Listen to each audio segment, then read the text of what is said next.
This next category of war machine is also one utilized by individual soldiers.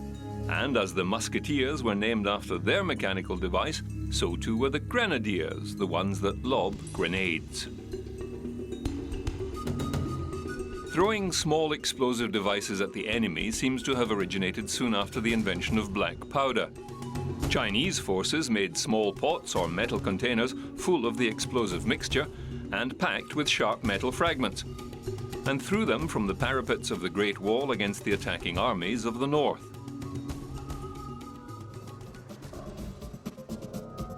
Technically, a grenade is a small explosive device that is thrown by hand. The word grenade comes from the French for pomegranate, which early grenades resembled. It can consist of an explosive, gas, or chemical bomb. It is a short-range weapon and subcategorized as offensive or defensive. As a defensive weapon, it is used whilst the thrower has immediate cover to protect himself from the blast, hence usually thrown from a defensive position. These devices are usually more powerful and incorporate a fragmentation casing. The offensive grenade is thrown ahead of an advance. Usually less powerful, they are used for room clearing and are limited in effective range. One variant of an offensive type is the modern stun grenade, tossed into a confined space preceding troops storming into the room. Grenades were first used in the West around the 15th century and consisted of hollow iron balls filled with black powder and ignited with a slow-burning fuse. For effective use, the biggest or strongest troopers were used so they could throw the bomb far enough away from themselves and their front lines to avoid being injured by their own weapon. They had also to be of tougher fortitude, for at times they had to stand out in front of their own forces, an obvious target, waiting for their fuse to burn down to the point where they could throw the bomb without it being picked up and tossed back by an enemy. It was King Louis XIV who officially created the role of grenadier soldier. Being of larger stature and bold in action, they quickly became an elite guard. Their equipment and clothing was also modified to accommodate their specialist mission. They had slings attached to their muskets so they could throw their gun over their shoulder. A smaller hat or cap was provided for them to accomplish this more easily. With two free hands, they could effectively light and throw their grenades. By the beginning of the 19th century, the hand grenade had all but disappeared from use, until the 20th century, when it was rekindled during the Russo-Japanese War of 1904, where trench warfare first reared its ugly head. The grenade became an effective trench-clearing weapon. By the time the First World War had bogged down into a trenched stalemate, Britain had few grenades stockpiled and hurriedly began developing new types. The first was grenade number 1. It consisted of a canister of cast iron attached to a stick 18 inches long. These turned out to be just as dangerous to the user as the proposed receiver. Improvised grenades made from jam tins packed with gun cotton or TNT appeared amongst Australian forces. These were called appropriately jam tin bombs. The first serious grenade was devised by English inventor William Mills in 1915. The Mills bomb, as it became known, weighed about 0.56 kilograms and consisted of a perforated cast iron casing that would split in numerous fragments when detonated. The casing was filled with high explosive TNT flakes. Down the center of the bomb was placed the striker and timing fuse connected to a detonator placed to one side in the explosive material. The striker was spring-loaded and held in place by a safety lever or spoon that lay against the outside body. This was kept in place with a split pin and ring. The grenadier would hold the bomb tightly in one hand and with the other remove the safety pin. He would then lob the bomb like a cricket ball with an extended arm motion.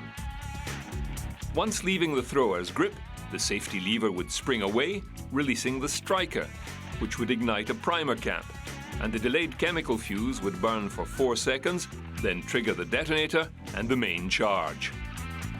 There were other types of British grenade, but the Mills bomb was the most popular. By the end of the First World War, over 33 million had been thrown by British and Commonwealth forces. Two other notable types of grenade were also produced by German and French forces. The French pineapple grenade had an impact fuse that would detonate on hitting the ground. The German stick grenade, or Steilhandgranate Schnittmodell, consisted of a hollow wooden handle about 10 inches long attached to a metal canister at one end. At the other end of the stick, a cap is unscrewed to expose a string which, when pulled, activates the fuse. The stick aided greatly in throwing the grenade some distance. In trench clearing, several grenade canisters could be bound together around one stick and thrown into a trench for effect. During the Second World War, more examples of effective designs appeared.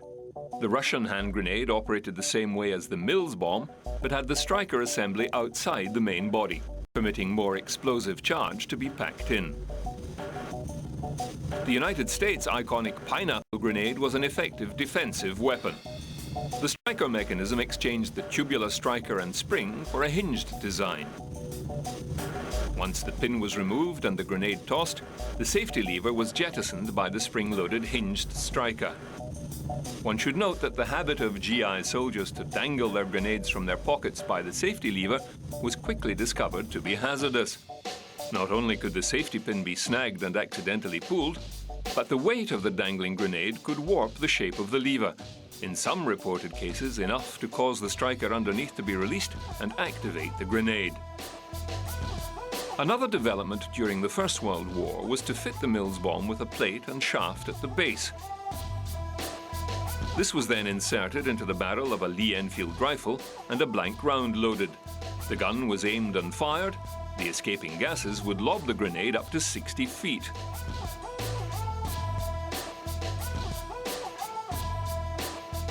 Repeated use of the rod resulted in damage to the rifle barrel, so other mechanisms were devised, such as a cup attachment fitted to the barrel. These too used the escaping gases of a blank round to propel the grenade some distance.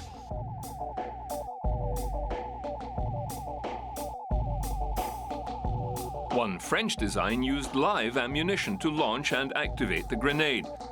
The bullet would pass through a hole in the center of the grenade and trigger the fuse with an electrical connection.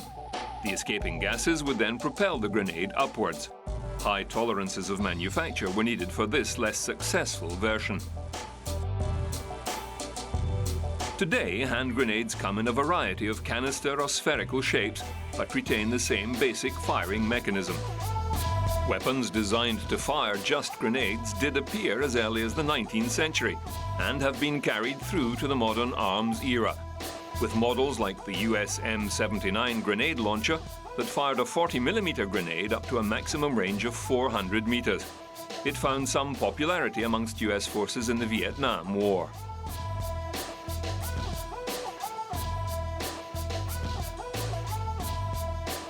The common design in more recent times is to include a grenade launcher with the modern assault rifle.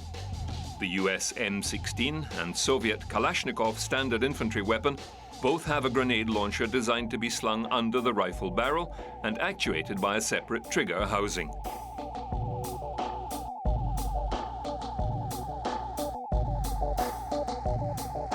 It is another war machine that improves the firepower of a single combat soldier.